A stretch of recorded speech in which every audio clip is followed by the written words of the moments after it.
Autre moyen de pression, la mise à l'arrêt d'une première raffinerie, celle de l'Aveyron dans les Bouches-du-Rhône. La CGT du secteur a décidé l'arrêt total des installations et aurait également obtenu l'arrêt de la raffinerie de Grand Puy en Seine-et-Marne. Les grévistes de la MED bloquent également les expéditions et la raffinerie de Pézin dans le Rhône tiendra une assemblée générale demain. Pour l'instant, il n'y a pas de pénurie de carburant annoncée, mais la situation pourrait évoluer si le conflit s'étend. En attendant la rentrée du lundi 6 janvier, le gouvernement n'a pas prévu de nouvelles négociations avec les syndicats. En direct de Matignon, nous retrouvons tout de suite Julien Gaspard-Lecaux. Julien, bonsoir. Est-ce que cela veut dire qu'il n'y a plus aucune discussion en cours? Il n'y a pas vraiment, car les téléphones vont continuer de sonner même pendant les fêtes, me confie l'entourage du Premier ministre, mais des discussions à la marge, quelques SMS, précise un leader syndical, car la vraie négociation, elle, reprendra à la rentrée. C'est ce que vient d'annoncer le gouvernement avec une grande réunion le mardi 7 janvier avec les partenaires sociaux. Et puis cette semaine-là, les principaux ministres concernés par le gouvernement, également toute une série de réunions autour de dossiers spécifiques comme les enseignants, les hôpitaux, la pénibilité, les fins de carrière. Et puis le Premier ministre annoncera également cette semaine-là une méthode sur l'épineux dossier des mesures d'équilibre budgétaire dans le but de trouver un compromis avec les syndicats réformistes qui ont fait de l'âge pivot une ligne rouge. Le gouvernement veut aller vite car il souhaite toujours présenter son projet de loi le 22 janvier prochain en Conseil des ministres. Merci pour toutes ces précisions sur l'agenda du gouvernement. Dans cette réforme des retraites, l'introduction du fameux âge pivot à 64 ans pourrait pénaliser les chômeurs sans emploi. Ils se retrouveraient automatiquement avec une décote sur leur pension de retraite. C'est ce que dénonce une association de défense des chômeurs. Les explications de Dorothée Lachaud et Joanne Balcon. Il ferait partie des grands perdants de l'âge pivot à 64 ans, les chômeurs proches de la retraite. Aujourd'hui, à 62 ans, les demandeurs d'emploi qui ont tout leur trimestre doivent basculer de Pôle emploi vers la retraite.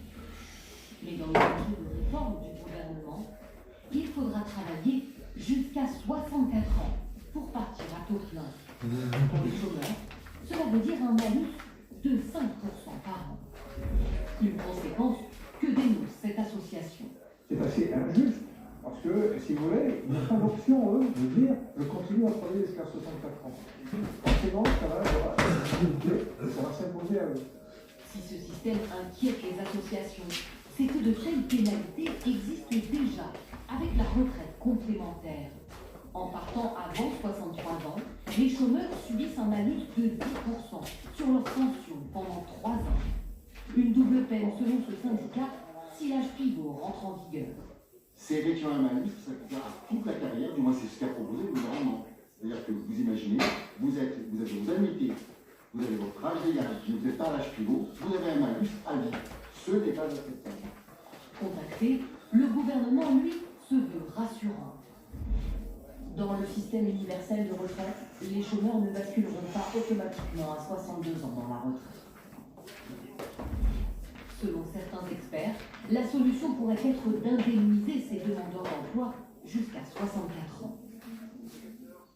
Au sujet de la météo, ce soir, 2 départements sont toujours placés en vigilance orange pour inondation. L'Ille-et-Vilaine et la Charente-Maritime, la Savoie et la Haute-Savoie sont également placés en vigilance orange pour avalanche. Après le passage de la très violente tempête Fania ce week-end, un véritable pont aérien a été installé aujourd'hui entre la Corse et le continent.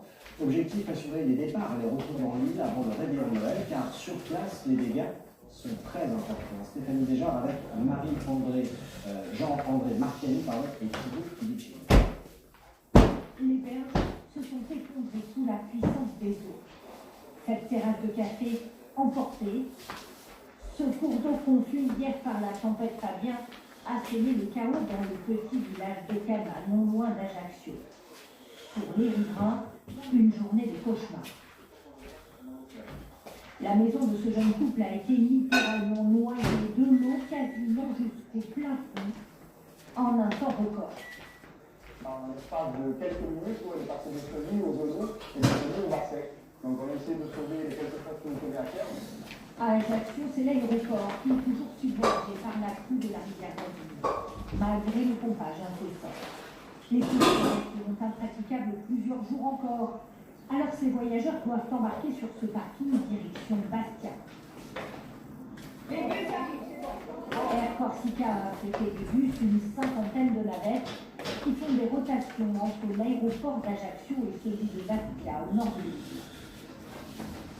C'est bien, la compagnie, c'est quand même du mal pour faire quelque chose. Hein.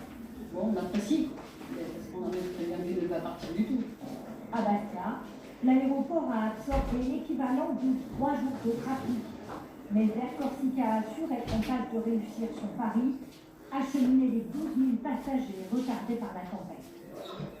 Nous avons un bon espoir d'être, je dirais, parvenus à cet objectif d'avoir acheminé 100% des clients, que ce soit de Corse vers le continent ou du continent vers la Terre, pour la soirée horaire. Les liaisons maritimes sont aussi réparées depuis 6 heures ce matin. Comme pour les avions, des traversées supplémentaires ont été programmées. D'autres dégâts très impressionnants dans le Béarn. Le village de Serre-Sainte-Marie a été balayé par un phénomène très bref et très violent. Une vingtaine de familles a dû être relogées. Charlotte Gillard avec Marie-Candice de Beauvais. C'est un lotissement qui pense ses plaies depuis hier. On peut compter par dizaines ces bâches installées à la hâte pour remplacer les toitures emportées par des rafales de la Simonie. À Serre-Sainte-Marie,